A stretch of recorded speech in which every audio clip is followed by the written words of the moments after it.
Friday. Here we go! Launch into a high school for superheroes. He's strong. I'm strong? He's super strong. The Disney Channel premiere of Sky High.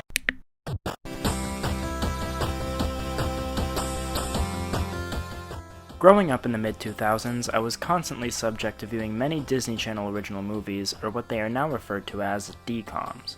Many of these movies have fallen to the wayside in my brain, only to creep out again should a friend ask me, "Hey, do you remember that one movie, Luck of the Irish, where a teenage boy has to come to terms with the fact that he's a leprechaun?"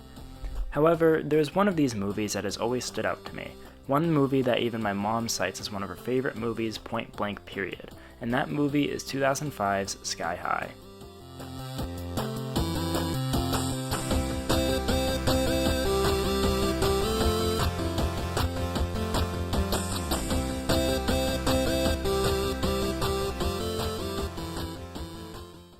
Starting off, the reaction that I'm sure most people would have while watching Sky High now would be, wait a minute, is that Ramona Flowers? Kurt Russell? Bruce Campbell? Wonder Woman? Seriously though, this cast is so surprisingly stacked and oddly enough perfectly cast as well.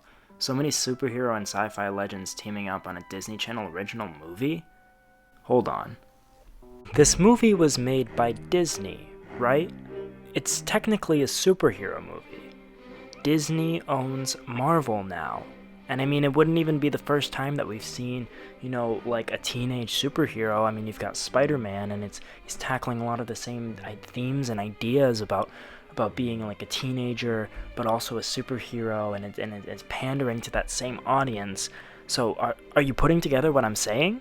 That's right, the characters from Sky High are actually a part of the Marvel Cinematic Universe. You all heard it here first. But really, ask anyone who has seen this movie and I guarantee you they're only going to praise it. But is this praise merely coming through a rose-tinted lens? Or is there something truly special about Sky High that has led to a generation of people citing it as a major part of growing up? Let's take a look. Now to get some of the obvious things out of the way, there are so many examples of pretty standard DCOM acting that provides for some real laughable moments, such as this exchange between the Commander and Jetstream. You sure he'll be okay? What if he forgets his lunch? Josie, you've got to stop babying the boy. You're right. This little bit that feels directly out of a middle school drama production. In that case, hi. I'm Larry. This line from Layla that feels like a parody of Disney Channel shows. Warren, you are crazy! And so many more. On the other hand, there are moments such as this line delivered by Will. If life were to suddenly get fair, I doubt it would happen in high school. Which is just such a genuinely both funny and existential line that really encapsulates the themes and ideas of the rest of the film as a whole.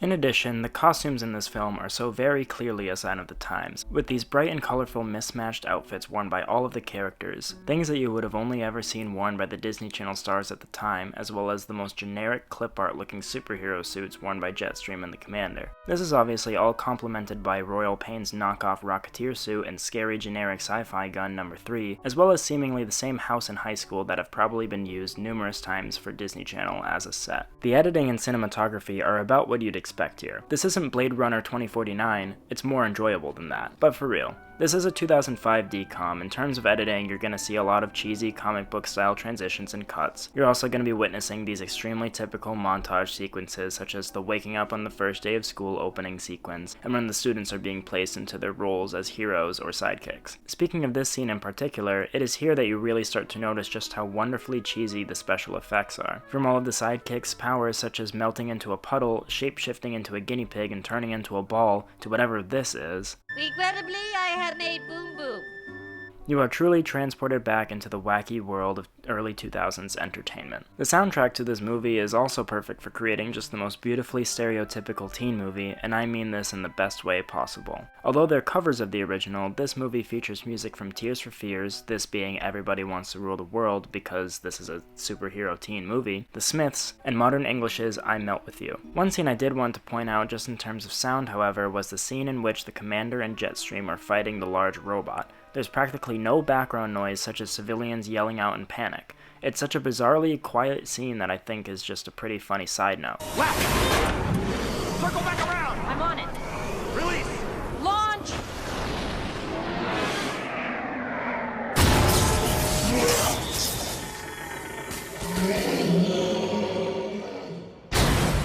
Or is it just a funny side note? Where are all of the other non-hero civilians in this town? The only time we ever see one is with Tom Kenny's little cameo as Will is saving the school from falling out of the sky. Why is the bus able to pick up every single student at Sky High just in this one town? Are there other superhero schools? Is this the only one? Or even, is this some sort of post-apocalyptic scenario where only those with superhuman abilities, either villain or hero, were able to survive? Are the heroes even saving anyone from these villains, or are they just simply fighting each other for sport to pass the time, since there's no longer anything else to do with the entire world's population completely wiped out? You call these plot holes, I call them lore.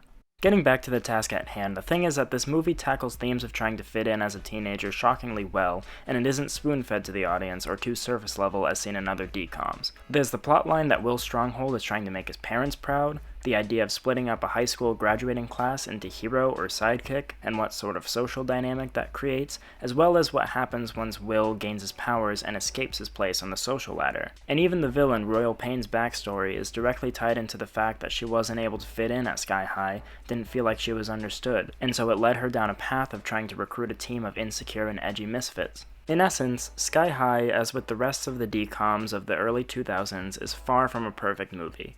It is cheesy, but has loads of charm and staying power through its themes and gains its entertainment value from the fact that it does its job and what it's supposed to be masterfully. It's a feel-good movie with a whole lot of heart and a cast to make you look twice at the cast list. I firmly believe that Sky High stands tall above the rest of the DCOMs of this era as such a refreshing piece of entertainment that truly anyone can derive enjoyment from.